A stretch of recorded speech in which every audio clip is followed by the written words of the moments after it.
Hi, I'm Mark Reed.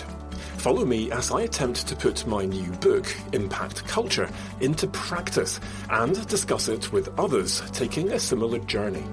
You'll get tips that will help you achieve more impact from your research and stay healthy, no matter how busy you are.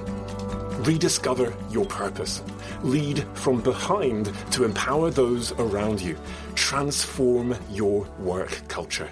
Welcome to Season 4 of the Fast Track Impact Podcast. So this is going to be a little bit of a different kind of episode to the kind of thing I've been doing so far this season. And I did say last week that it was a bridging episode from my theme on mental health to my new theme on evaluation. That is coming, but it might be a slightly longer bridge than I thought, because I am bursting to tell you the stuff we've got coming up today. And who knows, there may be a few others. We'll see what happens. But the evaluation theme is coming. Now, I don't tend to talk in any detail about the kinds of specific impacts I'm trying to achieve from my environmental research, because I know that most of you aren't actually interested in the specifics. It's about what you can apply in your own context, which in most cases is very different to the kind of research that I do. But I do have this other half of what I do. Yeah, I study impact, but I also study environmental governance. And every now and then, someone holds a mirror up to you and you see your own attempts to achieve impact in a new light and realise how much more you could and should be doing. And so I wonder how many of us are tinkering at the edges of an issue that we don't have the confidence to tackle head on. And that's what I'd like you to reflect on as I share what I've realised about my own attempts to achieve benefits for the environment from my research. But of course, the environment is something that we should all be taking responsibility for. So my hope is that in addition to reflecting on what more you can do in terms of your own research impacts, you might also reflect on whether you might be able to do more to help the environment. So hold the mirror up to your own research and impact and ask yourself if you are really doing all you can to make a difference. For me, The Mirror was a book, and I don't think this is overblowing it to say that it has changed my life. It has certainly transformed how I think. And I don't think I've ever said that about a book before. The book is Less is More by Jason Hickle. And the thing that surprised me, I think, the most was that I knew about 3/4 of the stuff that he'd written about. It just hadn't ever been fully connected in my brain before, and that's what he did. In fact, I now realise that I'd actually allowed a number of prejudices to cloud my thinking so that I wasn't able to connect all of these things together. And as a result of those prejudices, the message that had been sitting there in plain sight for so many years was obscured. And so in case you dismiss this episode before I even start, I want to challenge the same prejudice I had head on, in case this is something that you have as well. And it is the belief that capitalism, for all of its failings, is here to stay and has actually given us all the things we value most in society, from a free NHS in the UK to roofs over our heads. And that without capitalism, we would lose all these things and end up in a communist state like we saw in the USSR or in Eastern Europe. But this book questions these basic assumptions. Life expectancy and well-being are not, in fact, linked to GDP, as we would have been told.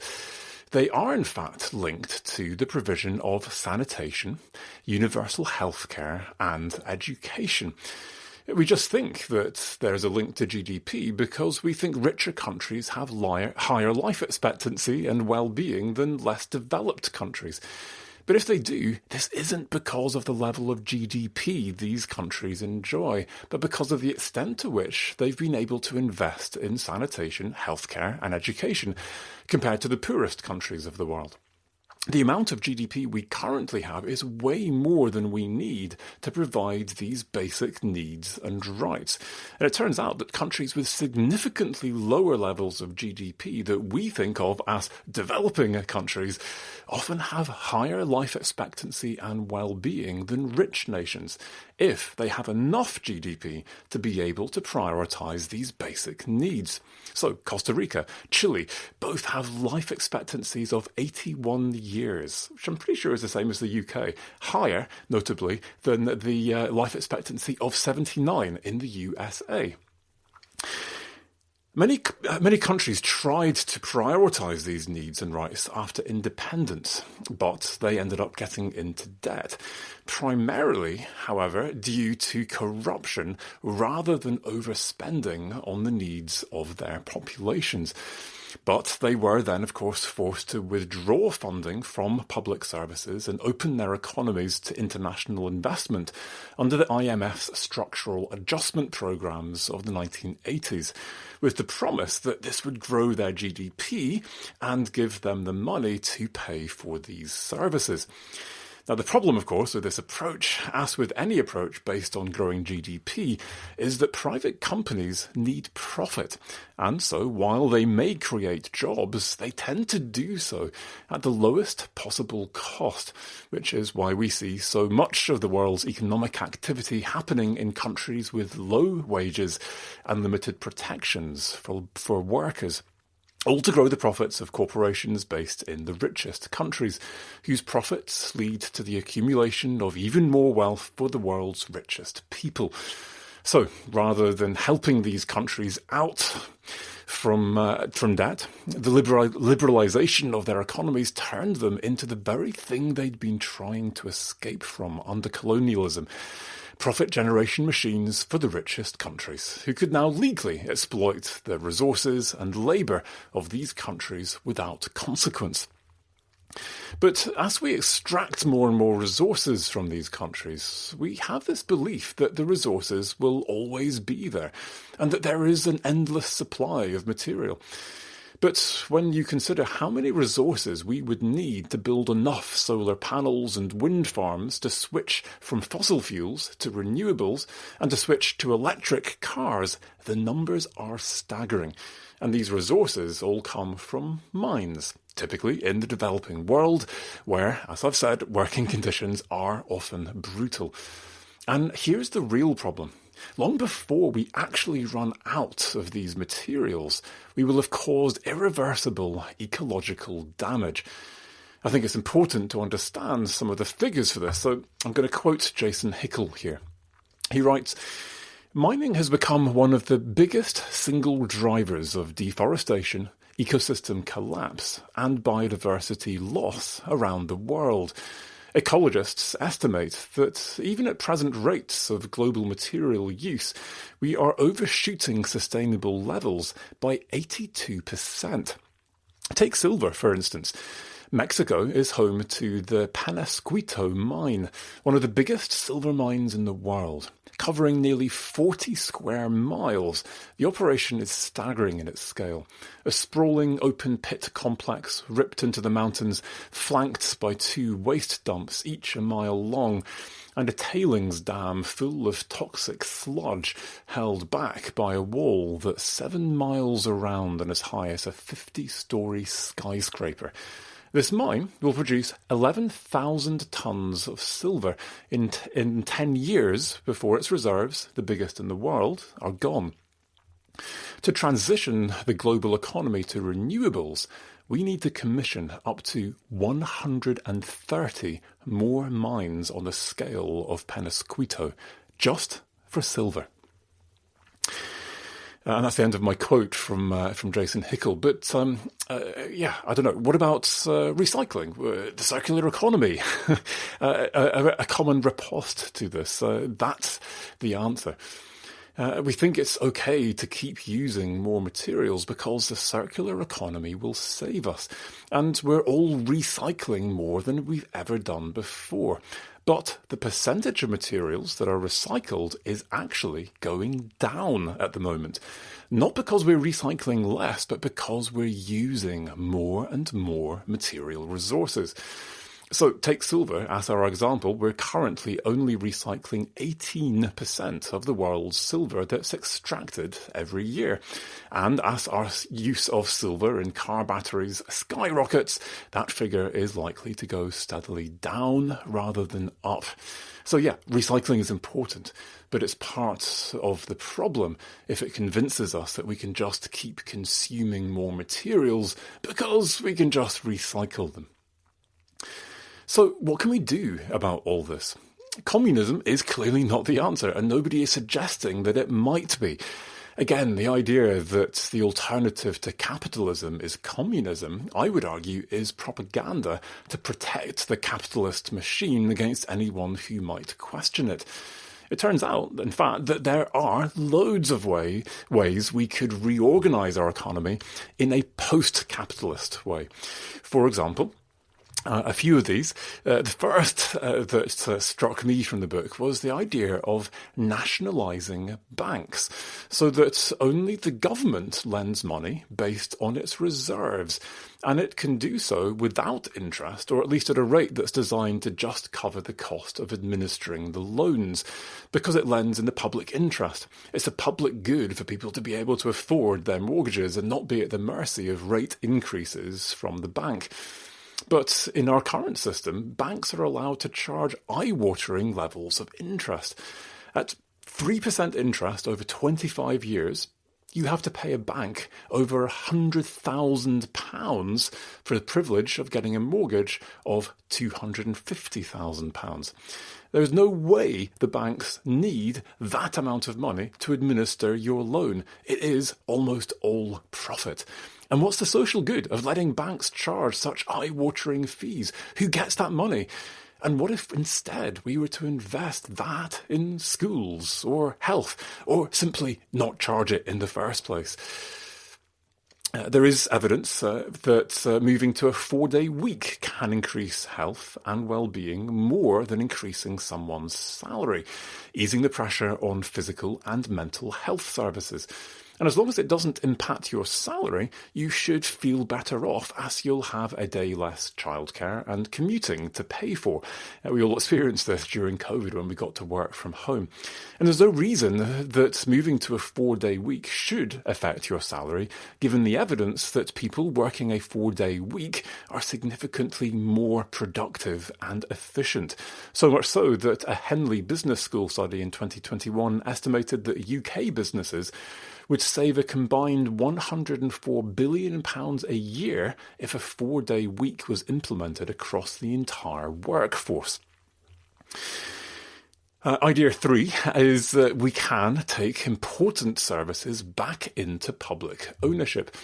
We have this belief that competition will make services better, but I don't know anyone who thinks that trains are any more reliable or comfortable since they've been privatised in the UK.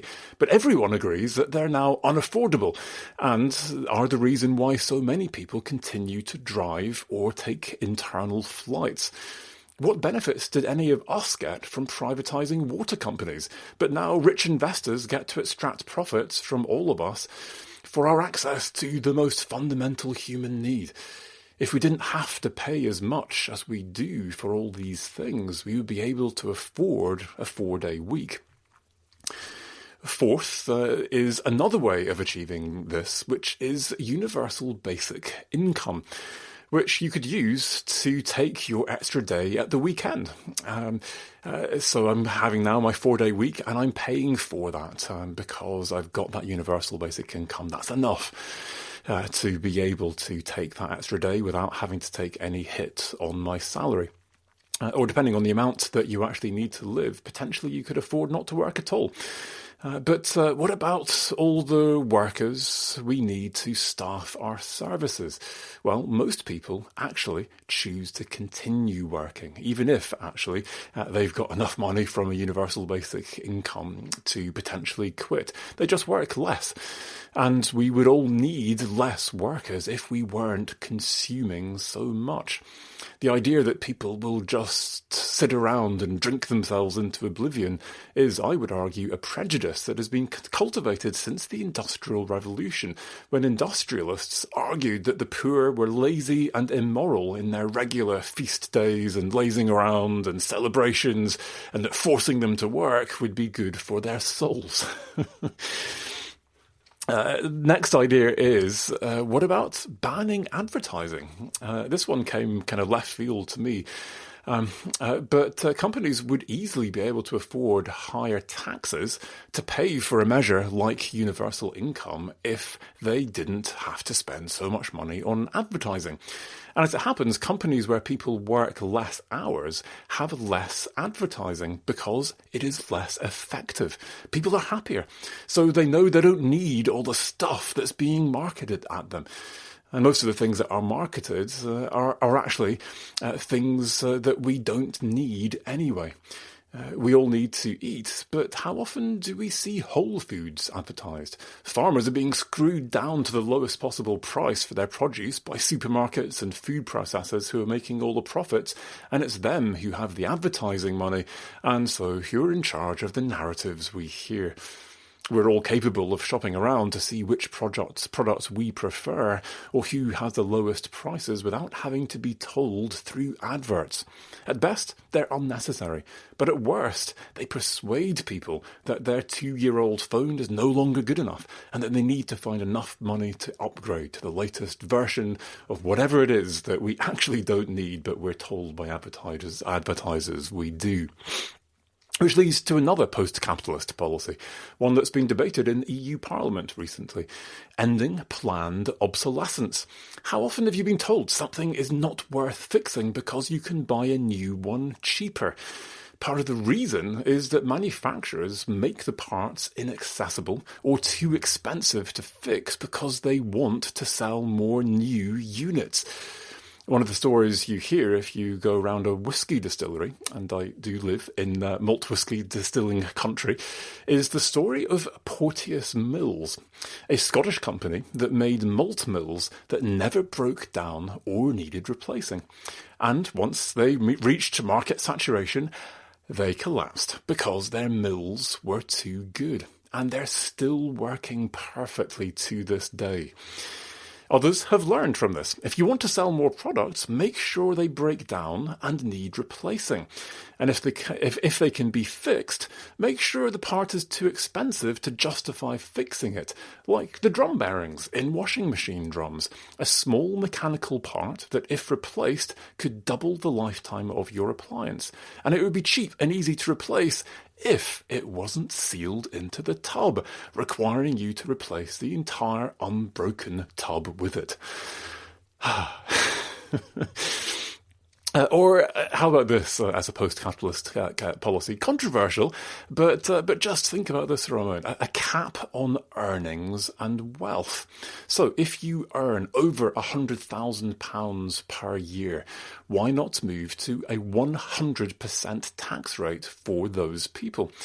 Even if you move that to $500,000, you could bring in significant amounts of tax without causing any pain. You can live very comfortably indeed on a 6-figure salary. And the same applies to wealth.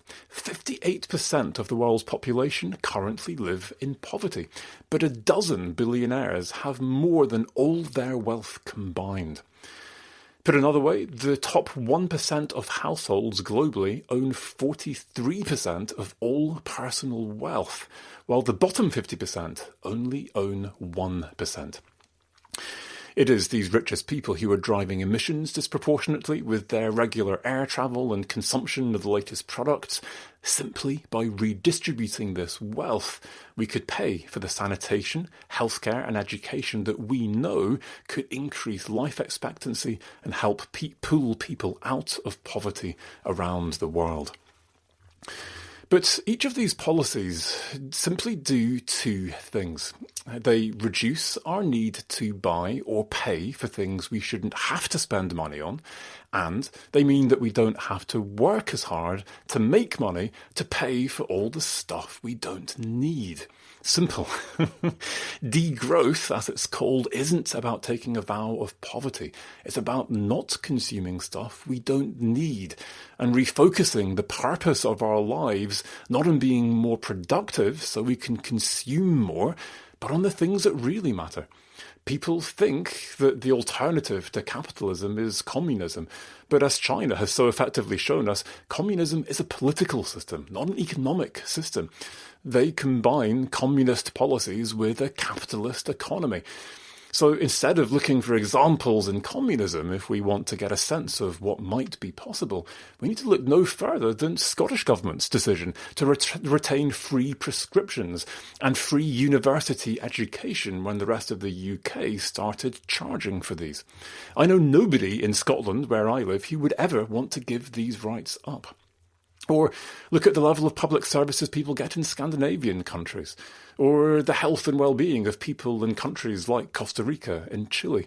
None of these countries need to restrict the personal liberty of their population to achieve these things, and that's not what has ever been proposed. And if you're worried that raising taxes on corporations and wealthy people will lead to economic collapse, then I would argue you've fallen a victim to the rhetoric that these very people have fed us through the media machine.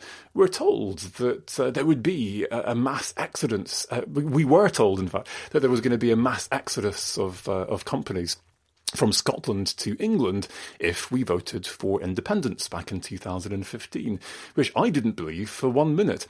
And then we were told that there would be a mass exodus if we voted for Brexit, which I confess I did believe, but the reality is that Brexit has, yes, contributed to a shrinking of our economy, but only by a bit.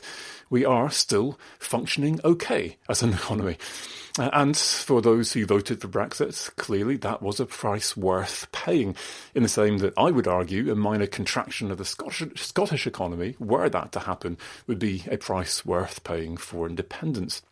The same threats were made over every other country that sought independence from Britain over the years.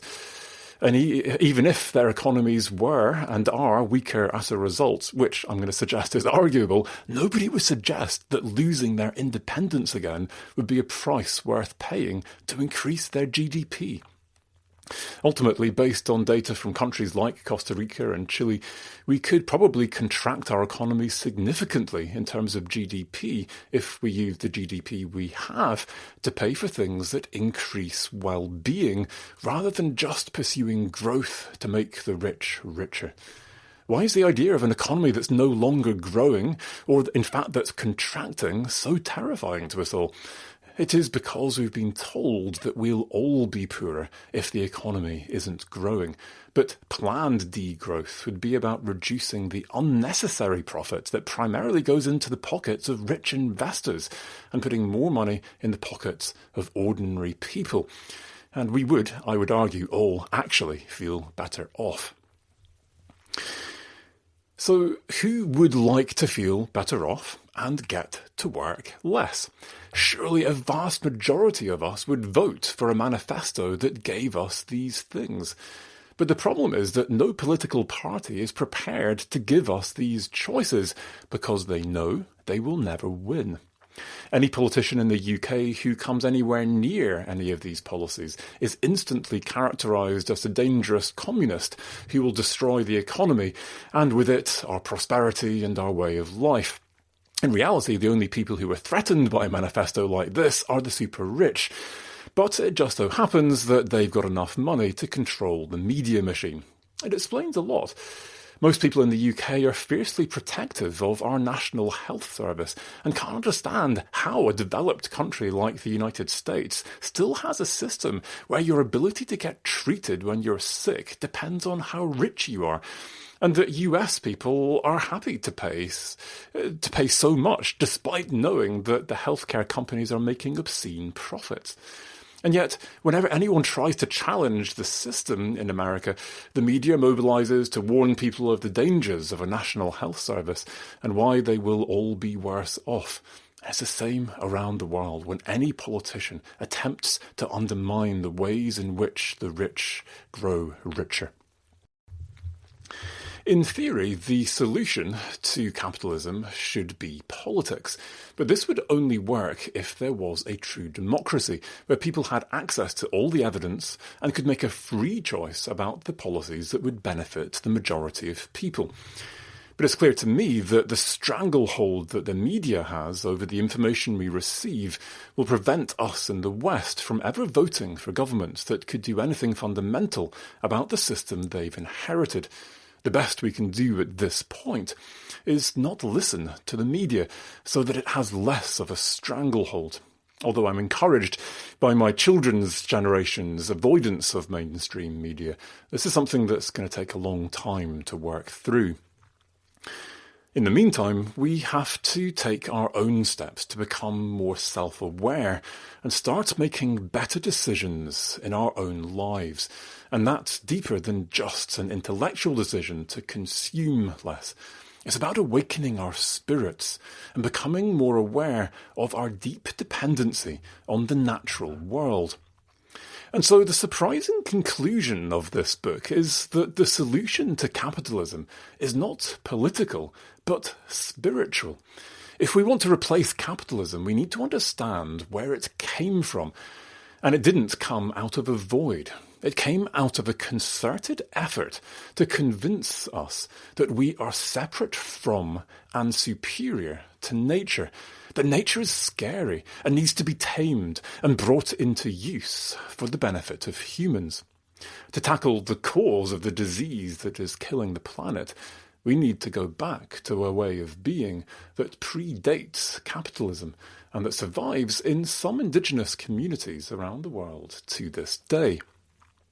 To explain, Jason Hickle tells a story about the Achuar tribe in the Amazon, who puzzled anthropologists for years. They practice slash-and-burn agriculture, surrounded by and depending on the forest. They considered the animals to be their brothers and sisters, and the plants to be their children, each with a soul that must be treated with respect. And yet they have no word for nature. Why could this be? Well, the answer, turns out, is kind of obvious. We have to have a word for nature because we are separate from nature. It's out there. But if you are part of nature, then there is no us and them. It is all one, and you don't need a word for nature. And that's why decolonising our language, words like the word stakeholder, as I've spoken about in this podcast, is not just about being politically correct. It's about tackling a deeper spiritual malaise at the heart of how we see the world. As connected beings who are all equal, whether human or not human, not our stakeholders. Christians talk of the fall as a historical event. This is the fall of Adam and Eve, and that because of this we are all born sinners and need redemption. But what I think this is getting at is the innate selfishness of our animal being that prioritises our survival over all else. Instead, we are called to overcome our evolution, to become fully human, and no longer serve the animal's selfish drive to prioritise our own individual survival, or the survival of our own group, to see ourselves as connected to all other groups in society and all other species, and prioritise the survival of a connected whole. The story of the fall was a story of pride, and how pride always comes before a fall. And now we are falling as a species because we thought we were clever enough to change nature for our benefit, wiping out species that might harm us or our livestock, rerouting and damming rivers, compensating for loss by building new habitats elsewhere because we're clever enough to uproot and replant entire ecosystems. We've got too big for our boots. We were all born one with nature, connected to the divine, but our pride got in the way. To tackle the spiritual roots of capitalism, We need to each examine the roots of our own pride and start seeing ourselves as just one small part of a bigger whole, rather than as the centre of the universe or the pinnacle of creation. And so back to the mirror I've held up to myself throughout this episode. I think I'm part of the solution because I'm working on the development and regulation of ecosystem markets that could help provide nature-based solutions to climate change. Some of the stuff that I'm doing in my new centre, SRUC. But of course, this is just one small part of a complex system that needs to be transformed. And I've always seen that as somebody else's job. I can only focus on the one small part of the system for which I have evidence and expertise. And you might argue that that's all we can ever do as academics, and that's fine if that's what you see when you hold the mirror up to what you're trying to achieve in terms of impact. But what I see is falling short of what I now see is actually needed. Now, partly I think my reticence to take this any further than I have ever done to date is that I don't want to share my politics. I keep these to myself, and I want to present myself as apolitical, neutral, independent, unbiased, objective. I've always thought it's important, as someone who works closely with governments in the UK and internationally, as they might not trust me if they knew my political beliefs. But in reality, I now see this position has been in part expedience. I don't want to compromise my influence. And in part fear. I don't like confrontation, and I don't want to create political enemies. I've never actually believed that there is any such thing as objectivity or independence in research. And I say this as a conservationist by training, a discipline that wears its values on its sleeves. In the current debate over innovation zones in England, depending on the questions you ask, you may draw on evidence that such a policy would create new jobs and stimulate local economies.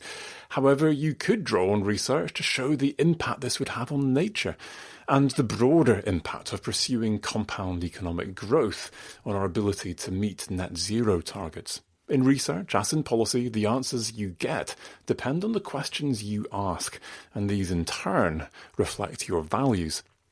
As a conservationist, despite what I have maintained publicly, it turns out that I took sides long ago on the question of economic growth versus protecting the natural world. Although I'd like to argue that protecting the environment should be a cross-party issue that is not politicized.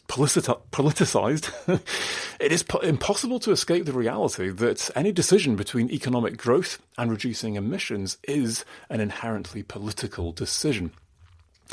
Now that I've resigned from my government roles, as I explained last month when I spoke about my decision to pull out of face-to-face engagements, I've joined the Scottish Greens. I'm supporting Yes Scotland and helping fund independence. I'm supporting the Scottish Government's vision for a socially just and sustainable Scotland based on a well-being economy that is ultimately an independent nation within the European Union. I'm doing this by providing both paid and unpaid support to Scottish Government as an advisor on natural capital policy and as a member of the Agricultural Reform Implementation Oversight Board. I'm also now actively supporting climate campaigning groups, starting locally with Huntly Climate Action, where I live, and Devon Projects, building on my work as a volunteer director of the Huntly Development Trust. I'm also learning more about what I can do further afield, for example, supporting the new Green Deal Rising. One of my postdocs is a member, and we're doing a skills swap, and she's telling me about everything she's learned from her masters on activism and her experience as an activist, while I share what I know about ecosystem markets linked to her role. And all of that's building, and what I'm doing as a volunteer research lead for the IUCN UK Peatland Programme and my volunteering work for UNEP's Global Peatlands Initiative, and as the role that I have in my SRUC centre, paid of course. So, yeah, I'm doing a few more things than I was doing before. But I would suggest still that each of these existing roles are still fairly safe ways to try and make a difference. But playing safe won't always be enough to keep us safe from climate change. I want to do more. I realise that these are very much baby steps, and I'll probably stumble and fall many times before I'm able to do anything meaningful. But I want to get off the fence, and I want to start being part of the solution. So to conclude, what do you see when you hold the mirror up to your own attempts to achieve impact? I hope that you're not falling quite as far short as I feel I am. But what do you think? Are you doing enough? And if not, what are the excuses? What are the assumptions? What are the prejudices that you can uncover? And what could you do to do more?